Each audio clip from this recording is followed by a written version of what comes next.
The Seven Dials Mystery. Chapter 3. The Joke That Failed. 12 o'clock, said Socks despairingly. The joke as a joke had not gone off any too well. The alarm clocks, on the other hand, had performed their part. They had gone off with a vigor, and that could hardly have been surpassed, and which had sent Ronnie Devereux leaping out of bed with a confused idea that the day of judgment had come. If such had been the effect in the room next door, what must it have been at close quarters? Ronnie hurried out in the passage and applied his ear to the crack of the door. He expected profanity, expected it confidently and with intelligent anticipation, but he heard nothing at all. That is to say, he heard nothing of what he expected. The clocks were ticking all right, ticking in a loud, arrogant, exasperating manner, and presently another went off, ringing with a crude, deafening note that would have aroused acute irritation in a deaf man. There was no doubt about it. The clocks had performed their part faithfully. They did all and more than Mr. Murgatroyd had claimed for them. But apparently they had met their match in Gerald Wade. The syndicate was inclined to be despondent about it. The lad isn't human, grumbled Jimmy Thesiger. Probably thought he heard the telephone in the distance and rolled over and went to sleep again, suggested Helen, or possibly Nancy. It seems to me very remarkable, said Rupert Bateman seriously. I think you ought to see a doctor about it. Some disease of the eardrums, suggested Bill hopefully. Well, if you ask me, said Socks, I think he's just spoofing us. Of course they woke him up. He's just going to do us down by pretending that he didn't hear anything. Everyone looked at Socks with respect and admiration. It's an idea, said Bill. He's subtle, that's what it is, said Socks. You'll see, he'll be extra late for breakfast this morning just to show us. And since the clock now pointed to some minutes past 12, the general opinion was that Socks' theory was a correct one. Only Ronnie Devereux demurred. You forget I was outside the door when the first one went off. Whatever old Gary decided to do later, the first one must have surprised him. He'd have let out something about it. Where did you put it, Pongo? On a little table close to his ear, said Mr. Bateman.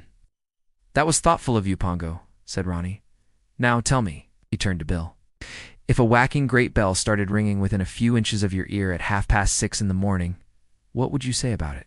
Lord, said Bill. I should say he came to a stop. Of course you would, said Ronnie. So should I. So would anyone. What they call the natural man would emerge. Well, it didn't. So, I say that Pongo is right as usual, and that Gary has got an obscure disease of the eardrums. It's now 12:20, said one of the other girls sadly. I say, said Jimmy slowly, that's a bit beyond anything, isn't it? I mean, a joke's a joke. But this is carrying it a bit far. It's a shade hard on the coots. Bill stared at him. What are you getting at? Well, said Jimmy, somehow or other, it's not like old Gary. He found it hard to put into words just what he meant to say. He didn't want to say too much, and yet he saw Ronnie looking at him. Ronnie was suddenly alert. It was at that moment Treadwell came into the room and looked round him hesitatingly. I thought Mr. Bateman was here, he explained apologetically. Just gone out this minute through the window, said Ronnie. Can I do anything? Treadwell's eyes wandered from him to Jimmy Thesiger, and then back again. As though singled out, the two young men left the room with him. Treadwell closed the dining room door carefully behind him. Well, said Ronnie, what's up? Mr. Wade not having yet come down, sir, I took the liberty of sending Williams up to his room. Yes, Williams has just come running down in a great state of agitation, sir. Treadwell paused, a pause of preparation. I am afraid, sir, the poor young gentleman must have died in his sleep. Jimmy and Ronnie stared at him. Nonsense, cried Ronnie at last. It's impossible, Gary. His face worked suddenly. I'll run up and see. That fool Williams may have made a mistake. Treadwell stretched out a detaining hand. With a queer, unnatural feeling of detachment, Jimmy realized that the butler had the whole situation in hand. No, sir. Williams has made no mistake. I have already sent for Dr. Cartwright, and in the meantime, I have taken the liberty of locking the door, preparatory to informing Sir Oswald of what has occurred. I must now find Mr. Bateman. Treadwell hurried away. Ronnie stood like a man dazed. Gary, he muttered to himself. Jimmy took his friend by the arm and steered him out through a side door onto a secluded portion of the terrace. He pushed him down onto a seat. Take it easy, old son, he said kindly. You'll get your wind in a minute. But he looked at him rather curiously. He had had no idea that Ronnie was such a friend of Gary Wade's. Poor old Gary, he said thoughtfully. If ever a man looked fit, he did. Ronnie nodded. All that clock business seems so rotten now, went on Jimmy. It's odd, isn't it? Why farce so often seems to get mixed up with tragedy. He was talking more or less at random, to give Ronnie time to recover himself. The other moved restlessly. I wish that doctor would come. I want to know. Know what? What he died of? Jimmy pursed up his lips. Heart, he hazarded. Ronnie gave a short, scornful laugh. I say, Ronnie, said Jimmy. Well, Jimmy found a difficulty in going on. You don't mean you aren't thinking, I mean. You haven't got it into your head that... Well, I mean, he wasn't biffed on the head or anything. Treadwell's locking the door and all that. It seemed to Jimmy that his words deserved an answer, but Ronnie continued to stare straight out in front of him. Jimmy shook his head and relapsed into silence. He didn't see that there was anything to do except just wait. So he waited. It was Treadwell who disturbed them. The doctor would like to see you two gentlemen in the library, if you please, sir. Ronnie sprang up. Jimmy followed him. Dr. Cartwright was a thin, energetic young man with a clever face. He greeted them with a brief nod. Pongo, looking more serious and spectacled than ever, performed introductions. I understand you were a great friend of Mr. Wade's, the doctor said to Ronnie, his greatest friend. Well, this business seems straightforward enough. Sad, though. He looked a healthy young chap. Do you know if he was in the habit of taking stuff to make him sleep? Make him sleep? Ronnie stared. He always slept like a top. You never heard him complain of sleeplessness? Never. Well, the facts are simple enough. There'll have to be an inquest, I'm afraid.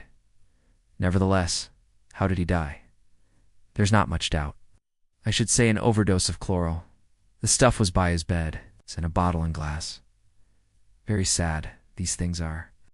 It was Jimmy who asked the question which he felt was trembling on his friend's lips, and yet which the other could somehow or other not get out.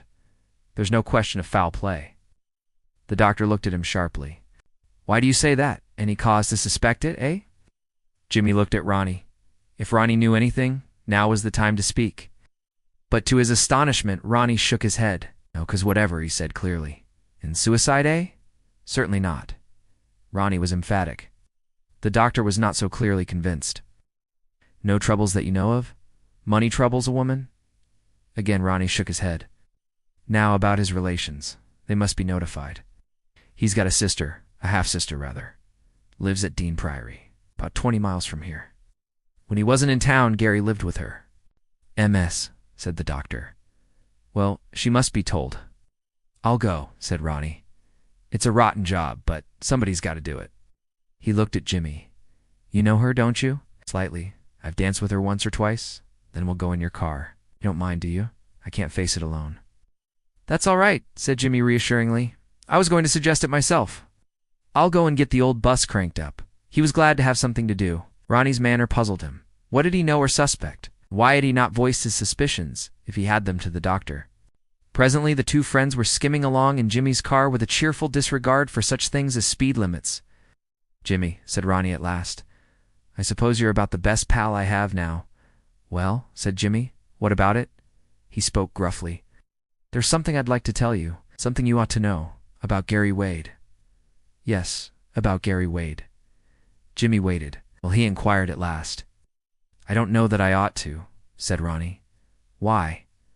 I'm bound by a kind of promise. Oh, well then, perhaps you'd better not. There was a silence. And yet I'd like... See, Jimmy, your brains are better than mine. They could easily be that, said Jimmy unkindly. No, I can't, said Ronnie suddenly. All right, said Jimmy, just as you like. After a long silence, Ronnie said, What's she like? Who? This girl, Jerry's sister. Jimmy was silent for some minutes.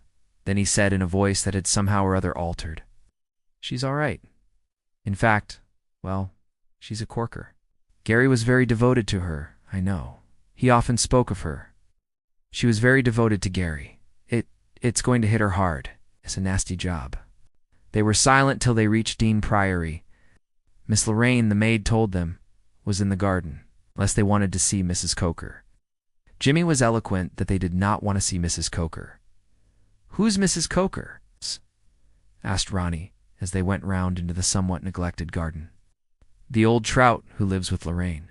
They had stepped out into a paved walk. At the end of it was a girl with 2 black spaniels. Small girl, very fair, dressed in shabby old tweeds. Not at all the girl that Ronnie had expected to see. Not, in fact, Jimmy's usual type. Holding one dog by the collar, she came down the pathway to meet them. "How do you do?" she said.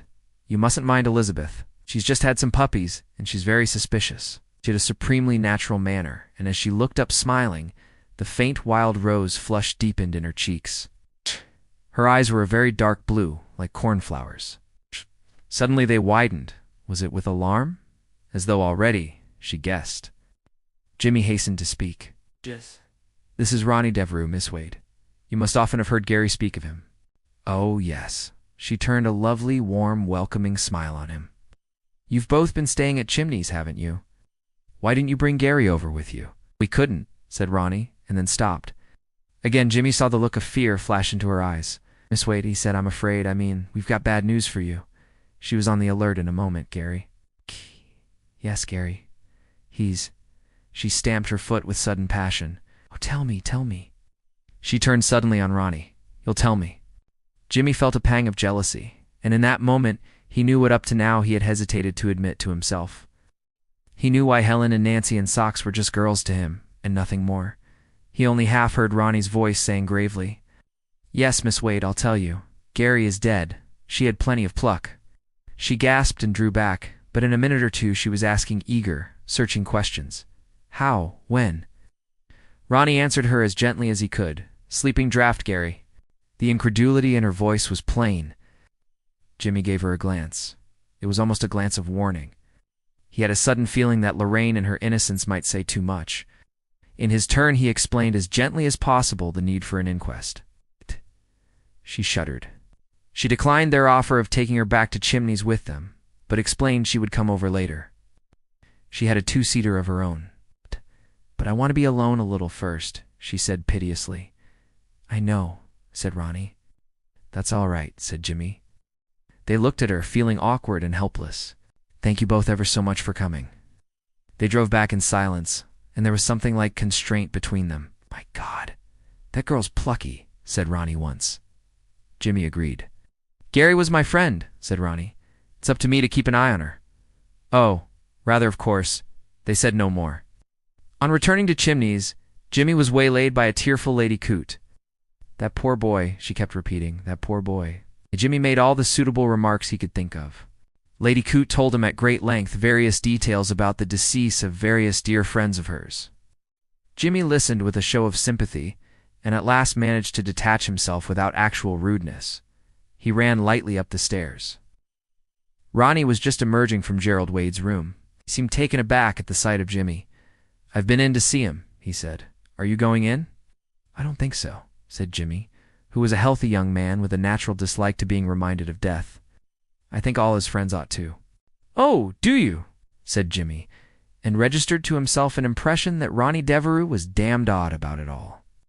"Yes, it's a sign of respect." Jimmy sighed, but gave in. "Oh, very well," he said, and passed in, setting his teeth a little. There were white flowers arranged on the coverlet, and the room had been tidied and set to rights. Jimmy gave one quick nervous glance at the still white face.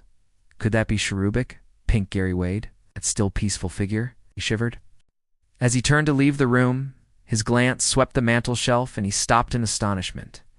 The alarum clocks had been ranged along it neatly in a row.